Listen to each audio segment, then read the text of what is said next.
News. Welcome into 12 News at 9. I'm Rachel Hackbarth. Tonight we begin with that breaking news as deputies take on gunfire as they try to arrest a man near Haysville. The suspect held up inside of a home, prompting an hours-long standoff with SWAT. The man wanted on a felony warrant still inside of the house, and no one, including the deputies who were shot at, were hit. Brandon stood at the scene with what we know right now. Brandon. Yeah, Rachel, the standoff has lasted and now is going into its fifth hour. It started about 4 o'clock this afternoon. That man held up in that house south of Haysville for hours now after deputies reported that he shot at them while they were trying to arrest him. SWAT has been here since that time and they're now negotiating with him, trying to get him to surrender.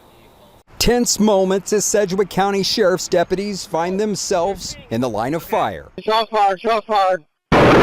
Shots fired, shots fired. Dozens of officers rush to a home south of Haysville. The suspect, a man, barricading himself inside.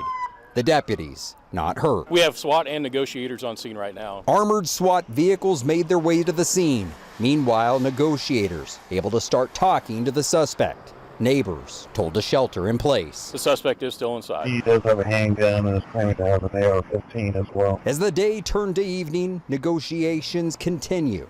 Deputies hoping for a peaceful result. Right now, the important part is to get him out safely. And those negotiations are still ongoing as we speak. Like I said, entering their fifth hour right now.